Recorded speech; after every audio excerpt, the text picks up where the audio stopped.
નમસ્કાર, આપનું સ્વાગત છે એજ્યુકેશન ઇન ગુજરાતી ચેનલમાં। તો આજનો આપણો વિષય છે અર્થશાસ્ત્ર, ધોરણ 11, પાઠ 8મો આર્થિક સુધારાઓ। એમાં છે પ્રસ્તાવના 8.1 છે 1991થી આર્થિક નીતિના પરિવર્તન માટેના હેતુઓ।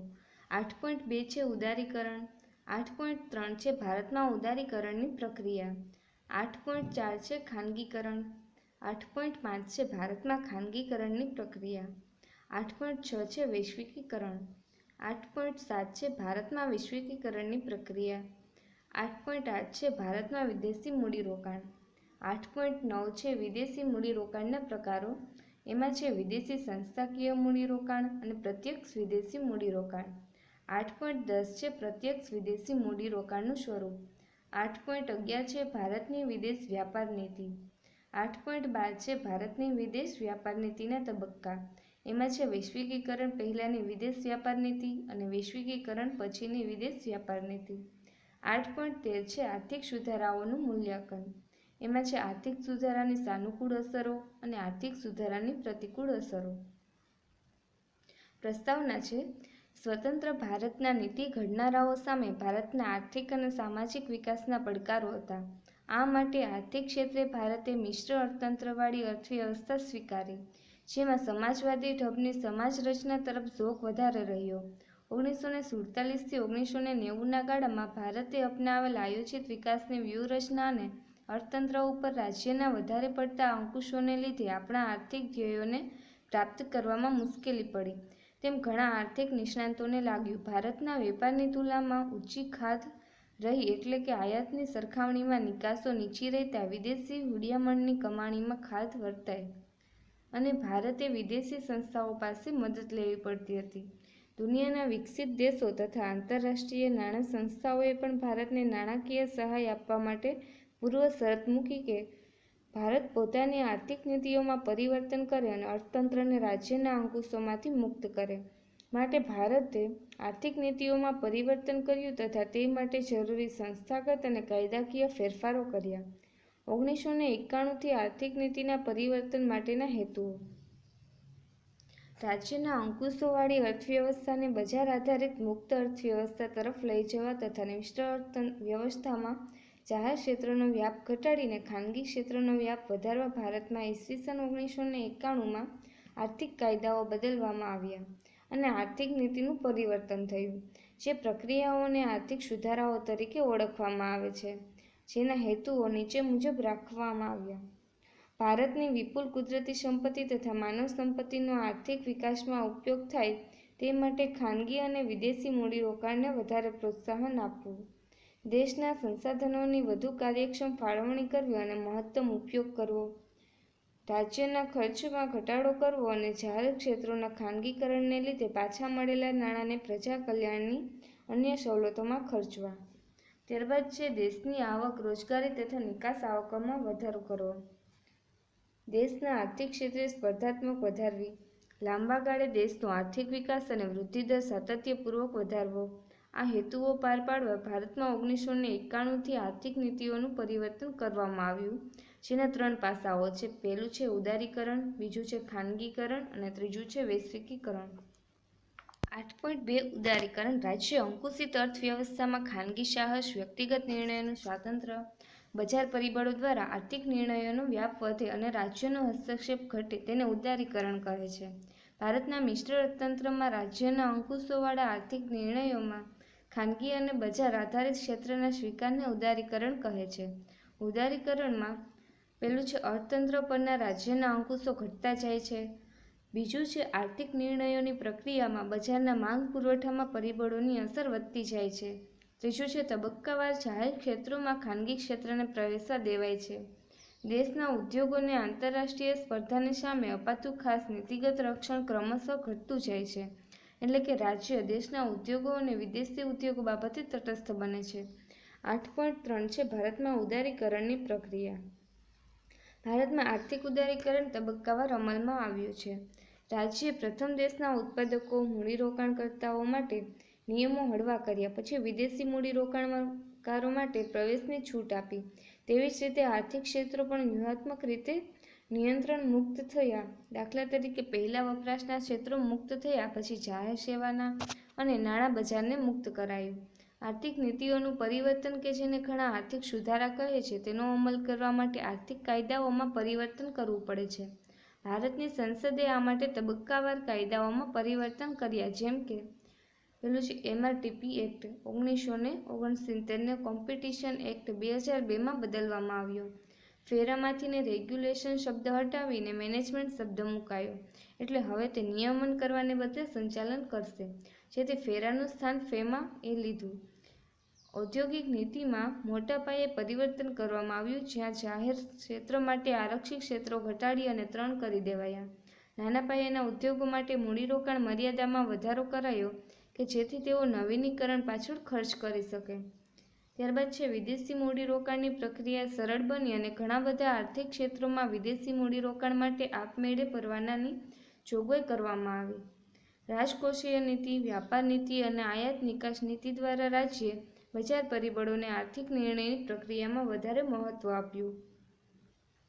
સબસિડી ખર્ચમાં ઘટાડો કરાયો. આયાત નિકાસ પરવાના નીતિ હળવી કરાઈ. હુંડિયામણનો દર વધુ મુક્ત બનાવાયો. 8.4 છે ખાનગીકરણ. ખાનગીકરણ એટલે ઔદ્યોગિક માલિકીનું જાહેર ક્ષેત્રમાંથી ખાનગી ક્ષેત્રમાં હસ્તાંતરણ.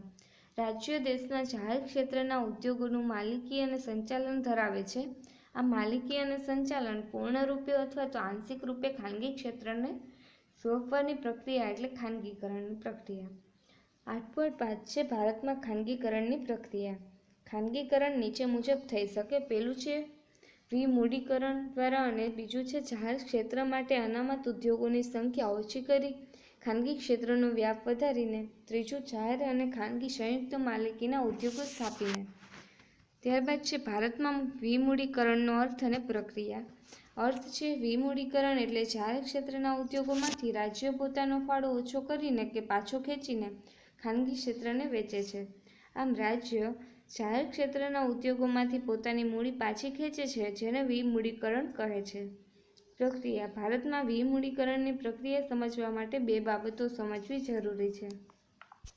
પ્રથમ તો સરકાર જાહેર ક્ષેત્રના ઉદ્યોગોના શેર ખાનગી ક્ષેત્રને વેચીને માલિકીનું હસ્તાંતરણ કરે તે ખાનગીકરણ છે.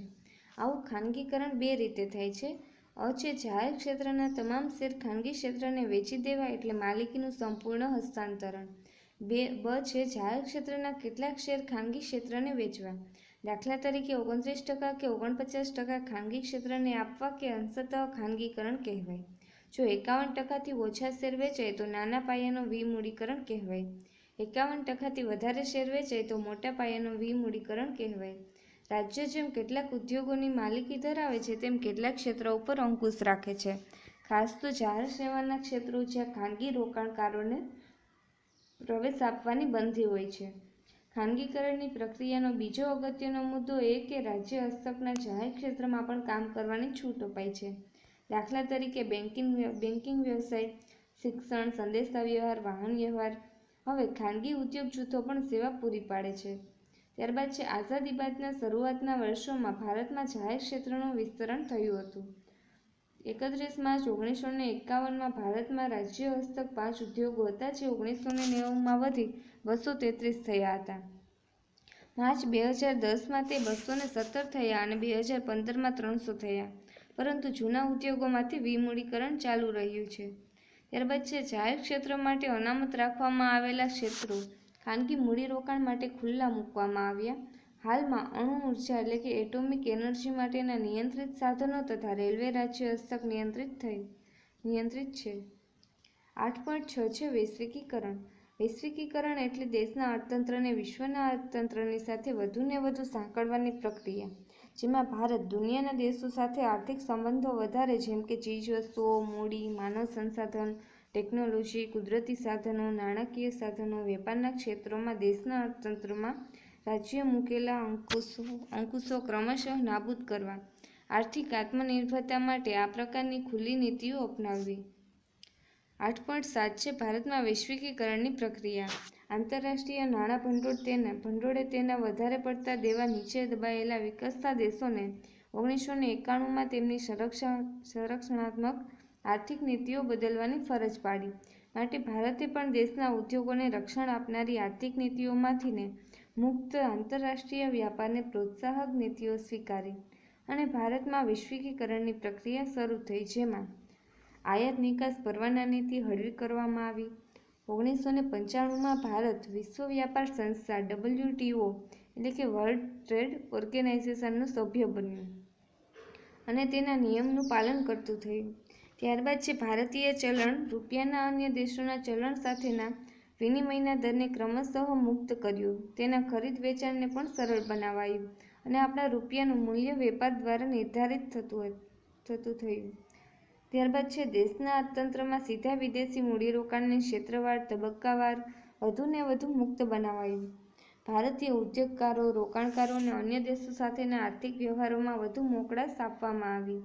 દેશના અને વિદેશના ઉત્પાદકો, વેપારી, રોકાણકર્તાઓ માટે રાજ્ય નીતિગત રીતે તટસ્થ બન્યું, એટલે કે ઘરેલું ઉદ્યોગોને વધુ પડતું રક્ષણ આપવાની નીતિમાં ફેરફાર થયા.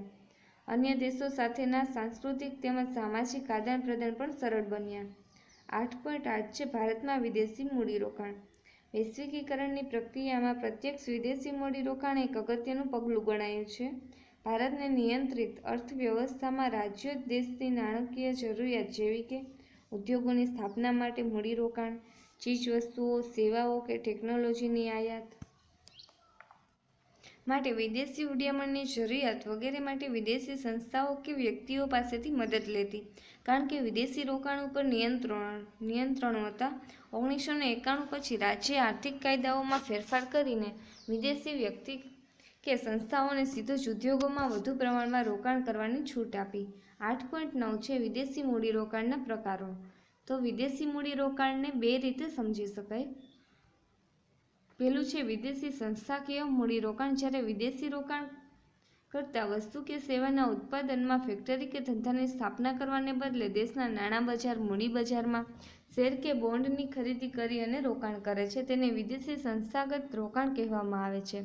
આવી કંપનીઓએ વિદેશી સંસ્થાગત રોકાણકર્તા તરીકે રજિસ્ટ્રેશન કરાવવું જરૂરી બને છે. ભારત સરકાર દ્વારા નિર્ધારિત કરેલી માત્રામાં જ આવા રોકાણો કરી શકાય છે. મોટાભાગે આવા રોકાણો વિદેશ બેંકો, વીમા કંપનીઓ, મ્યુચ્યુઅલ ફંડ વગેરે કંપનીઓ દ્વારા થતા હોય છે. વિદેશી કંપનીઓ જેટલી ઝડપથી ને શેર બજારમાં નાણું ઠાલવે છે, એટલી જ ઝડપથી પાછું પણ ખેંચી શકે છે. માટે દેશના અર્થતંત્રમાં તે અસ્થિરતાનું જોખમ પણ લાવે છે. પ્રત્યક્ષ વિદેશી મૂડીરોકાણ. વૈશ્વિકીકરણ બાદ ભારતમાં વિદેશી કંપનીઓને ઉત્પાદન તથા વેચાણના ક્ષેત્રોમાં સીધું જ રોકાણ કરવા દેવામાં આવે છે, જે પ્રત્યક્ષ વિદેશી મૂડીરોકાણ છે. જ્યારે વિદેશી વ્યક્તિ, સંસ્થા કે કંપનીઓ દેશના અર્થતંત્રમાં વસ્તુ કે સેવાના ઉત્પાદન કે વેચાણના ક્ષેત્રોમાં સીધું જ મૂડીરોકાણ કરે છે, તેને પ્રત્યક્ષ વિદેશી મૂડીરોકાણ કહે છે. અહીં કંપની, ફેક્ટરી, ઉદ્યોગ ધંધાની તેઓ પોતે જ સ્થાપના કરે છે કે સીધી ભાગીદારી કરે છે અને સંચાલનમાં કાબૂ મેળવે છે. 8.10 છે પ્રત્યક્ષ વિદેશી મૂડીરોકાણનું સ્વરૂપ. ભારતમાં વિદેશી વ્યક્તિઓ કે નાણાં સંસ્થાઓ દ્વારા સીધું મૂડીરોકાણ આવ્યું છે, તેનું સ્વરૂપ નીચે મુજબ છે. પહેલું, તે સંસ્થાગત રોકાણના સ્વરૂપમાં હોય છે. સીધા મૂડીરોકાણના સ્વરૂપે હોવાથી તે વધુ સ્થિર રોકાણ ગણાય છે. બીજું, તે યંત્રો, કાચો માલ, સંપત્તિના સ્વરૂપમાં હોય છે. ત્રીજું, તે દેશના નવી ટેકનોલોજીના સ્વરૂપે આવે છે. ચોથું, તે કાર્ય સંસ્કૃતિ ઊભી કરે છે. ભારતમાં તબક્કાવાર વિવિધ આર્થિક ક્ષેત્રોમાં સ્વતંત્રપણે તથા ભારતના રોકાણકારો સાથે મળીને વિદેશી રોકાણકારોએ સીધું વિદેશી મૂડીરોકાણ વધાર્યું છે અને ભારતના વિદેશી હુંડિયામણની અનામતોમાં વધારો થયો છે. 8.11 છે ભારતની વિદેશ વ્યાપાર નીતિ. ભારતની વિદેશ વ્યાપાર નીતિ હંમેશા નીચે મુજબના પડકારોનો સામનો કરતી આવી છે. આંતરરાષ્ટ્રીય સ્પર્ધાની સામે ઘરેલું ઉદ્યોગોને રક્ષણ આપવા માટે આયાતો ઉપર અંકુશ રાખવાની જરૂરિયાત. ઘરેલું ઉદ્યોગોમાં ઉત્પાદન વધારવા તથા આયાત અવેજીકરણ માટે ટેકનોલોજી, યંત્રો, પૂરક યંત્રો તથા સંસાધનોની આયાતનું પ્રમાણ નક્કી કરવું. વિદેશી હુંડિયામણ બચાવવા બિનજરૂરી ચીજવસ્તુની આયાતો ઉપર અંકુશ રાખવો કે નહીં. આવશ્યક આયાતો માટેની ચૂકવણી માટે જરૂરી હુંડિયામણ કમાવા માટે નિકાસોને પ્રોત્સાહન આપવું. ઘણી બધી ભારતીય વસ્તુઓ ગુણવત્તાના પ્રશ્ને આંતરરાષ્ટ્રીય વ્યાપારમાં ટકી શકતા નથી. વિદેશ નીતિ માટે આ પ્રશ્નનો ઉકેલ પડકારજનક હતો. વિદેશ વ્યાપાર નીતિના ઘડતરમાં રોજગારીના વ્યાપક આધાર સમાન નાના અને ગૃહ ઉદ્યોગોના ઉત્પાદન અને વિકાસને પ્રોત્સાહન આપવું. આંતરરાષ્ટ્રીય વેપારમાં વિદેશી વિનિમયની જરૂરિયાત ઊભી થાય છે, તેથી આંતરરાષ્ટ્રીય વ્યાપારની સમસ્યાઓ આંતરિક વેપારની સમસ્યાઓ કરતાં જુદી હોય છે. આ તમામ પડકારોને ધ્યાનમાં રાખી ભારતમાં વિદેશ વ્યાપાર નીતિ રજૂ થતી રહી અને તેમાં સમયાંતરે પરિવર્તન થતા રહ્યા. 8.12 છે ભારતની વિદેશ વ્યાપાર નીતિના તબક્કા. તો ભારતની વિદેશ વ્યાપાર નીતિને આપણે બે ભાગમાં વહેંચી શકીએ. પહેલું છે વૈશ્વિકીકરણ પહેલાંની વિદેશ વ્યાપાર નીતિ, બીજું છે વૈશ્વિકીકરણ પછીની વિદેશ વ્યાપાર નીતિ. વૈશ્વિકીકરણ પહેલાંની વિદેશ વ્યાપાર નીતિ સ્વતંત્રતા બાદ શરૂઆતના વર્ષો વહીવટી, આર્થિક, રાજકીય માળખાની ગોઠવણના હતા. દેશ વિદેશી શાસનમાંથી મુક્ત થયો હતો, માટે વિદેશી વસ્તુઓ, વિદેશ વ્યાપાર, વિદેશી કંપની સામે માનસિક વિરોધ હતો. આ ગાળામાં આયાત ઉપર અંકુશો હતા અને દેશની નિકાસો પણ ખૂબ ઓછી હતી. ભારતે મિશ્ર તંત્ર સ્વીકાર્યું અને આયોજન દ્વારા વિકાસની વ્યૂહરચના અપનાવી. મોટા પાયાના ઉદ્યોગોની સ્થાપના તથા જરૂરી ઉદ્યોગોના વિકાસ માટે મોટા પાયે આયાતો થઈ. વિદેશી વિનિમય ઘટી જવા પામ્યું. વપરાશી ચીજવસ્તુઓની આયાતો ઉપર ભારે નિયંત્રણો મુકાયા. ભારતની વિદેશ વ્યાપાર નીતિમાં દેશના ઉદ્યોગોને સંરક્ષણ ઉપર ભાર મૂકવામાં આવ્યો. આયાતો પર અંકુશ લાગ્યા અને નિકાસ વધારી અને વિકાસ કરવાનું વિચારાયું. ભારતની નિકાસોમાં ખેતપેદાશો, હસ્તકળા, ઝવેરાત જેવી પરંપરાગત નિકાસો સાથે ટેકનોલોજી આધારિત બિનપરંપરાગત નિકાસો વધારવામાં આવી. વિદેશી વિનિમયના બજારમાં રૂપિયો સરકારના અંકુશમાં રખાયો, જ્યાં રૂપિયાના અવમૂલ્યન દ્વારા નિકાસ વધારવાની નીતિ અપનાવાઈ. જોકે રૂપિયાના અવમૂલ્યનથી આયાતો મોંઘી થઈ, પણ તે અતિ આવશ્યક હોવાથી તેમાં ઘટાડો ન થયો. ખર્ચ વધ્યો અને લેણદેણ તુલામાં ખાધી ઊભી થઈ. શરૂઆતમાં આયાત અવેજીકરણ દ્વારા આયાત ખર્ચ ઘટાડવાની વ્યૂહરચના અપનાવાઈ. આયાત અવેજીકરણ એટલે કે આયાત થતી વસ્તુની અવેજીમાં પોતાના દેશમાં વસ્તુઓ ઉત્પન્ન કરવાની નીતિ. વૈશ્વિકીકરણ પછીની વિદેશ વ્યાપાર નીતિ. 1991થી ભારતે આર્થિક નીતિઓમાં પરિવર્તન કર્યું. વિદેશ વ્યાપાર નીતિ સંરક્ષણાત્મક બદલે મુક્ત વ્યાપાર તરફી બનાવાઈ. રૂપિયાને વિદેશી વિનિમય બજારમાં ક્રમશઃ અંકુશ મુક્ત કરાયો. આયાત નિકાસ પરવાના હળવા કરાયા. માત્ર ક્રૂડ ઓઇલ, ખાદ્ય તેલ, રસાયણ જેવી થોડી આયાતોમાં જ અંકુશો રખાયા. સીધા વિદેશી મૂડીરોકાણની છૂટ અને ખાનગીકરણને કારણે વિદેશી કંપનીઓ હવે દેશમાં જ વસ્તુઓનું ઉત્પાદન વેચાણ કરી શકે છે. ભારતને પણ વૈશ્વિકીકરણના લાભ મળતા તેથી બીજા દેશોમાં નિકાસ વધી. 1991 પછીની વિદેશ વેપાર નીતિ આંતરરાષ્ટ્રીય વ્યાપારમાં ભારતનો હિસ્સો વધે તે રીતે ઘડાઈ. 1995માં વિશ્વ વ્યાપાર સંગઠનનું ભારત સભ્ય બન્યું અને તેના માર્ગદર્શન મુજબ કાયદાઓ બદલવામાં આવ્યા, જેમ કે ખેતપેદાશની આયાત નિકાસ માટેના કાયદા, મૂડીરોકાણ અંગેના કાયદા વગેરે. 8.13 છે આર્થિક સુધારાઓનું મૂલ્યાંકન. ભારતમાં 1991થી રાજ્યના અંકુશોવાળી આર્થિક નીતિઓ બજાર આધારિત, ખાનગી મિલકત અને નિર્ણયના સ્વાતંત્ર્યવાળી મુક્ત અર્થવ્યવસ્થા તરફ બદલવામાં આવી. તેને ઘણા આર્થિક સુધારાના નામે ઓળખે છે. ભારતમાં 1951થી આયોજિત આર્થિક વિકાસ જાહેર ક્ષેત્રનું પ્રભુત્વ અને અર્થકારણ પર રાજ્યના અંકુશો દ્વારા સમાજવાદી ઢબની સમાજ રચનાનો ઉદ્દેશ્ય હતો. આ નીતિઓમાં 1991 પછી પરિવર્તન આવ્યું. આજે લગભગ 25 વર્ષના અનુભવ પછી આ પરિવર્તનોનું મૂલ્યાંકન કરીએ તો નીચેની બાબતો મહત્વની બને છે. આર્થિક સુધારાની સાનુકૂળ અસરો. ભારતે આર્થિક ક્ષેત્રે ઉદારીકરણ, ખાનગીકરણ અને વૈશ્વિકીકરણની જે નવી આર્થિક નીતિ અપનાવી તેણે આર્થિક નિર્ણયોમાં માંગ પુરવઠાના પરિબળોનું મહત્વ વધારી દીધું. માટે જ કિંમત નિર્ધારણ, વેતન નિર્ધારણ, વ્યાજ નિર્ધારણ અંકુશ મુક્ત અને વાસ્તવિક બન્યા. રાજ્યના અંકુશો ઓછા થવાના કારણે ઉત્પાદન, મૂડીરોકાણ, વહેંચણી આર્થિક પરિબળો દ્વારા નક્કી થઈ. રાષ્ટ્રીય અને વિદેશી એવા ભેદ ઘટ્યા. પરિણામે અર્થતંત્ર ઉપર કેટલીક સાનુકૂળ આર્થિક અસર થઈ. પહેલું છે દેશના ગ્રાહકોને આંતરરાષ્ટ્રીય ગુણવત્તાની વસ્તુઓ સહેલેથી ને સસ્તા દરે મળતી થઈ. બીજું છે દેશના હુંડિયામણના ભંડોળમાં વધારો થયો.